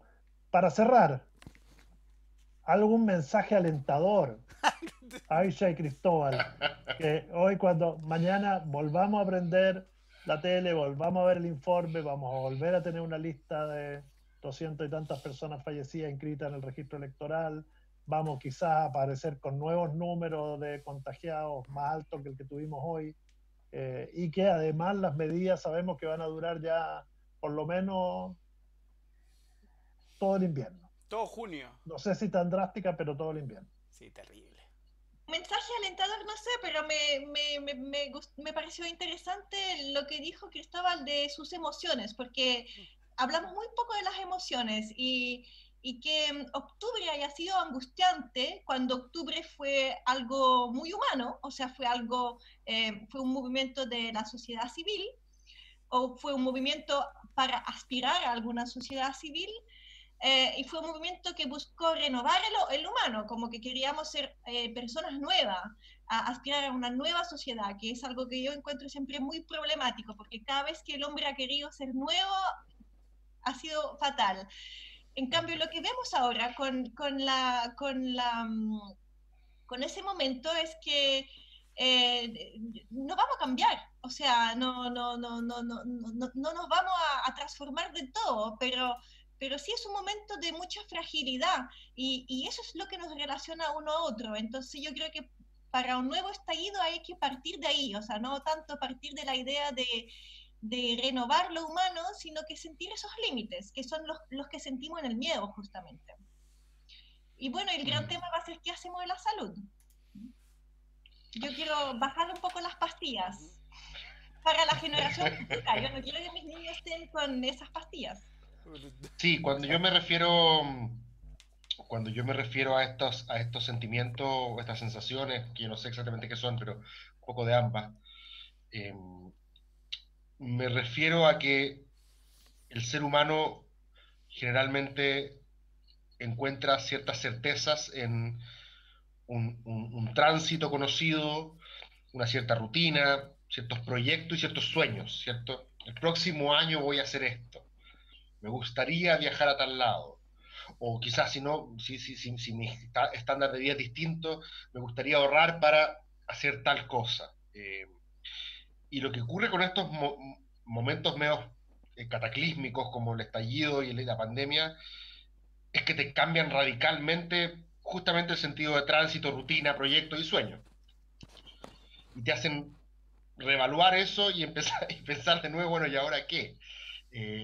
Perdonen por la película mala que voy a citar, pero en Superman 3, no sé si se acuerdan de Superman 3, es la Superman menos vista. ¿Cuál Superman 3? ¿La primera Superman, con Christopher Reeve? Sí, se te cayó el candelejo. Superman 3, bueno, aquí estamos... Entre puros viejos, pero sí, está bien. Bueno, el Superman 3 es cuando Superman se pone malo. Sí, con la kriptonita roja. Y Superman cuando se pone malo, vuela a Pisa y endereza la torre. Y el tipo que estaba vendiendo souvenir abajo, mira la torre y bota todo su souvenir y construye puras torres rectas. Y cuando termina la película, esto no es un spoiler, si ya no la vieron, ya no la vieron. No, bueno, 1980. Y cuando termina la película, Superman bueno vuelve a Pisa e inclina la torre de nuevo. Y el tipo que está abajo con los souvenirs, mira sus souvenirs que están todos rectos, y como que tiene un garabato en italiano, agarra una escoba y lo rompe todo de nuevo.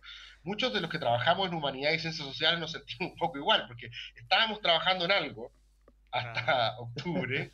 Llegó octubre, cambió radicalmente la agenda. Estábamos todos sacando call for papers del estallido, dando a entender que diablo estaba pasando. ¿Verdad? Esos libros todos, no pasó nada. Viene la pandemia y hubo que romper rápido todo lo otro o dejarlo ahí más o menos y empezar a pensar de nuevo. A eso me refiero un poco. Pero ya pensando más allá de nuestra disciplina, creo que una cuestión que va a ser compleja, no sé si esto da una nota de esperanza o no, Francisco, porque va a requerir un nivel de adaptabilidad que no estoy seguro que tengamos. No sé qué es lo peor que puede pasar tampoco vamos a implosionar, pero me da la impresión de que esto es como la generación del 68 entrando en el año 39. Esta es la generación que ha tenido probablemente en Chile y en muchas partes del mundo el mejor estándar de vida que jamás se ha tenido.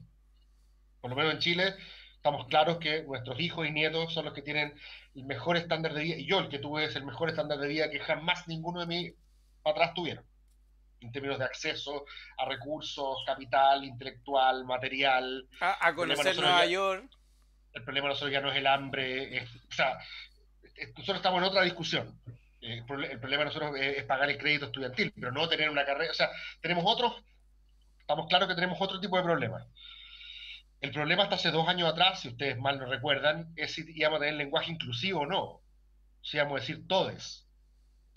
Y por eso lo comparo un poco con el 68, porque el 68, Charles de Gaulle no podía entender que estos pendejos salieran a la calle a decir prohibido prohibir, la imaginación al poder, debajo de los adoquines está la playa, cuando la generación de Gaulle había ganado la guerra. Comían ratones y vencieron a Hitler. Y venían estos cabros sobrealimentados a decir que querían cambiar el mundo. Y de Gaulle no podía entender qué diablos, por qué eran tan mal agradecidos. Salir de la familia. ¿Ah? Salir de la familia. Así es, salir de la familia. Y ahora llega, entonces me pasa ahora que siento que tenemos algo en Chile parecido a una generación sobrealimentada por la democracia. Pienso en el Frente Amplio, por ejemplo, que es como ellos estaban viviendo su 68. Para muchos de ellos, entre el 2011 y el 2019, fue su 68, por así decirlo. Muchas demandas inmateriales también. Llegaron al poder. Más que materiales, demandas inmateriales, porque ninguno de ellos tuvo realmente problemas materiales. Y de repente se encuentran con una realidad que nos va a golpear como si volviéramos a una economía de guerra. Entonces no sé cómo se produce ese efecto históricamente. Oye, pero si tenemos 50, ¿no? ¿En cuánto iban? Parece que 125 ollas comunes ya, así como una cantidad... Bueno, no sé cómo se va a graduar en esas mentes. Yo tengo alumnos míos que conozco que efectivamente se ofendían si tú no decías todes. Y con todo respeto, yo estoy a favor del lenguaje inclusivo, pero yo por supuesto lo miro como si una generación un poquito mayor, lo miro con mucho interés, con respeto, estaba tratando como de entender esa discusión, y de repente volvemos a la olla común. Claro. Sí, claro. Claro, Sí, pero quizás volvemos de una manera distinta a la olla común y justamente el punto es que la olla común no nos despolitice, o sea, no nos haga pensar que en esa dicotomía entre lo material y lo espiritual, para volver al tema inicial, ¿no? El espíritu, o sea, yo creo que el espíritu es complicado cuando el espíritu se opone a lo material y nos trasciende y nos manda explícitamente o implícitamente, pero en el fondo la olla común es también algo espiritual, o sea, es una cierta manera de compartir, es una cierta manera de estar, y el lenguaje también es el modo en que nosotros nos construimos. Pero es algo que no queremos. Todos es también cómo están los cuerpos los unos con los otros. Aicha, pero tú concuerdas con nosotros que no queremos ollas comunes. No queremos pobreza, no queremos que... No, bueno, no creo, pero va a haber. Pero espérate, pero no es lo que uno quiere. Uno no quiere que la olla común sea el lugar donde la gente vaya a conversar. Ni tampoco ir al hospital, como dijo el ministro, ir a las salas de espera de los consultorios a conversar. No queremos eso. No, pero tampoco hay que mistificar. O sea, en Chile... como yo no soy chilena, igual como que me sorprenden algunas cosas. En Chile, en febrero, decíamos, se viene marzo, ¿qué se va a venir en marzo? Y ahora se viene el hambre, se viene el hambre. Bueno, o sea, hambre es como un significante que nos da terror. Viene cesantía, seguro, cesantía, dolor, cambio de mundo, soledad, no poder dar a tu hijo lo que quisieras decir. Pero si tú cambias la palabra hambre con todas esas cosas, políticamente actúas de una manera muy distinta. Y eso es mi punto, o sea, que la olla común, que el hambre no termine despolitizando y haciendo como si fuera un referente único, que no nos permite más construirnos políticamente. Aicha, ¿te puedo agregar algo a tu lista? Oye, no soy comunista. No, espérate, yo te voy a agregar, te voy a agregar algo a tu lista. Se viene el terremoto. pronto. ¿Cuál? El que No, se viene, si siempre Siempre viene se viene, uno. siempre se Tomando- Somos chilenos, sabemos que se viene el terremoto. Y se va a venir Bueno, en y algún momento. eso es lo que ha moldeado nuestra personalidad, pero si tú analizas la cantidad de ollas comunes que teníamos en los 80, cuando la pobreza llegaba al 40% o al 38%, con un desempleo alto, vino la democracia y de alguna manera se desmovilizó todo eso que se había creado. Que yo creo también eran espacios de coordinación, de solidaridad de la gente y que seguramente lo necesitaban, no para luchar por la olla común, sino para mejores viviendas, para mejores barrios, etcétera. Pero todo eso fue de alguna manera, se desmovilizó y vivimos lo que vivimos los últimos 30 años. Ahora lo que estamos viviendo es todo lo contrario, estamos confinados, estamos relativamente desmovilizados y vamos a tener que salir en algún momento a construir algo nuevo. Y después de que nuestras generaciones, las generaciones anteriores, los que hoy tienen 80, 90, 70, 50, y también las nuevas generaciones, nunca habían vivido, Correcto. que era este confinamiento. Entonces, Correcto. esto obviamente que va a generar, yo creo que respuestas distintas, que no solo van a ser para la olla común, yo creo que los que más deben tener miedo deben ser aquellos que tenían las estructuras bien creadas. Estoy hablando de la AFP, de los bancos, de las grandes empresas. También, que sí, por cierto. Claro. se desmoronaron. Hoy día cuando tienes al Banco Central sacando activos de cerca de 8.000 millones de dólares para adquirir bonos o activos de esas empresas, bueno, es la presencia del Estado ahí, con una elección a puerta, que no sabes quién va a ser el que finalmente va a tener manejar ese porcentaje accionario de estas empresas nuevas que van a pasar seguramente a ser estatales. Yo creo que, Francisco, el concepto de la olla común, en este caso particular, en esta discusión, como lo estamos tratando, funciona como un elemento simbólico. No es solamente la olla común de la comunidad que se junta para salvarse del hambre. Tiene que ver con, en términos materiales, retroceder a un estadio que tú pensaste que estaba superado, pero que te vincula con otras cuestiones que perdiste en ese tránsito. Algo así. Creo que Y la pregunta es si la gente va a tener la paciencia que tuvo nuestra generación en el 88 para transitar 30 años para reconstruir algo que ya vivió. A eso mismo me refiero con la cuestión de 68-39. Claro. Porque en el caso de la generación de ustedes, parecía una progresión más cronológicamente natural, cronológicamente más lineal. Tú ibas de la precariedad a la posesión de ciertos bienes materiales que te fueron desmovilizando. Claro, la idea neoliberal un poco de desarrollo de que tú individualmente puedes ir mejorando tus perspectivas de consumo y eso te permite desvincularte o desanclarte del ejercicio más colectivo. En este caso lo interesante es que se produce un fenómeno, no sé si es inverso, todavía esto es un pensamiento en desarrollo, pero es lo que yo veo. No, y además que si a eso le sumamos que la paciencia que tuvimos los que votamos el plebiscito del 88 tenía que ver que no íbamos a volver una dictadura. Tú no puedes amenazar a la gente el día que termine la pandemia por una vacuna, por lo que sea, cuando salgamos de esta, decirle vamos a volver a la pandemia. Sí, claro. No, ese miedo no lo vas a tener, por lo tanto las razones para apurar los cambios van a estar mucho más expresadas y quizás mejor expresadas y van a ser más rápidos y además con una oposición, digamos, me refiero a la superestructura de la sociedad, mucho más débil. Y la pregunta, Pancho, para terminar, la pregunta de qué cosas van a cambiar definitivamente, culturalmente después de esto, también está abierta. Sí. No es obvio que de esto vayamos a salir más solidarios, tampoco es obvio que vamos a salir más individualistas, no es obvio que vayamos a cambiar radicalmente ciertas actitudes, puede que sigamos con...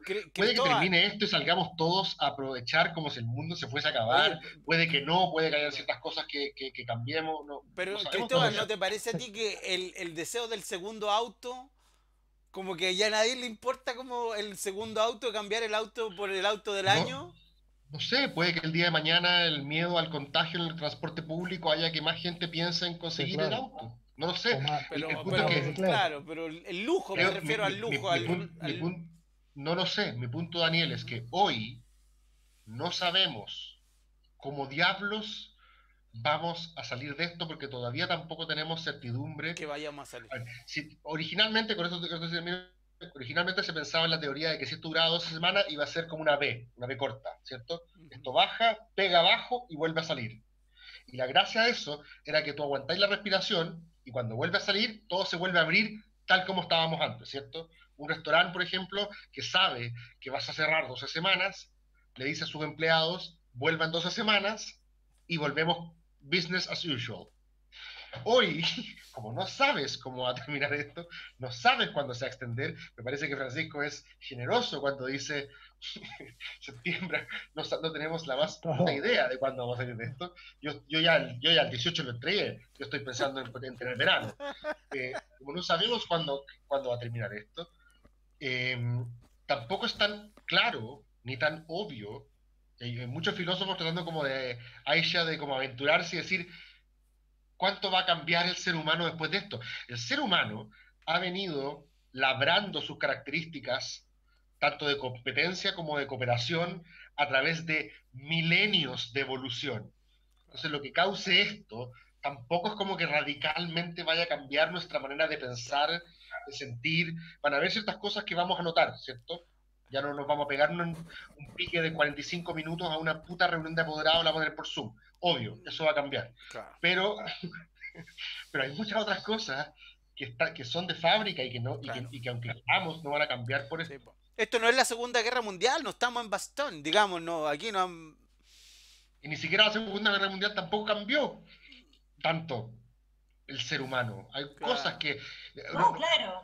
Pero a los 2 años nos olvidamos de la Segunda Guerra e inventamos una narrativa para decir que gracias a la Segunda Guerra Mundial tuvimos los derechos humanos.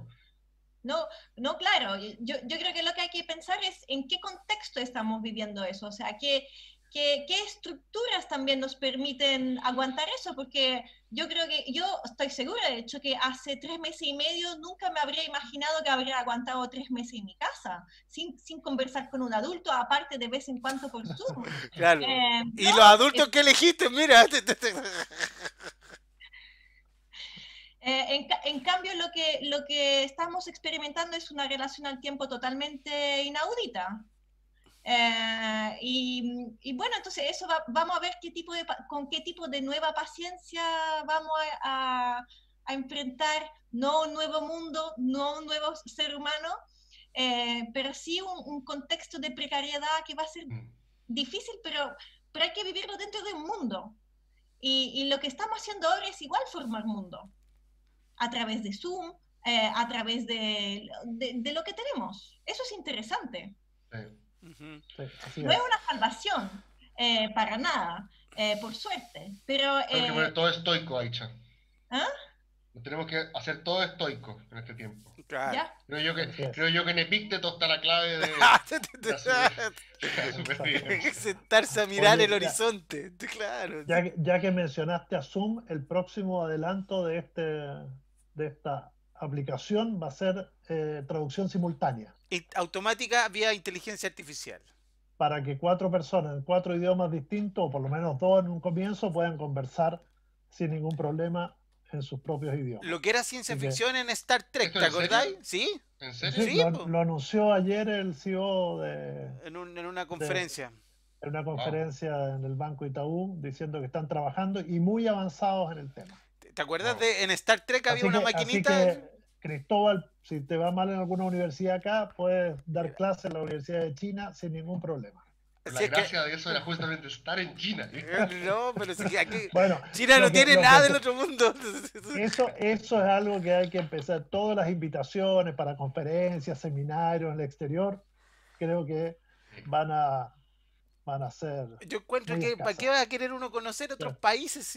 ¿Para qué vamos a querer ir a Tailandia, a Italia? No es necesario. ¿Para qué vamos a ir al Caribe? ¿Para qué? Esa era una de las gracias del mundo que conocimos. Bueno, fue? Aicha, Cristóbal, son las 23:45, hemos hablado 1 hora 45 minutos. Gracias.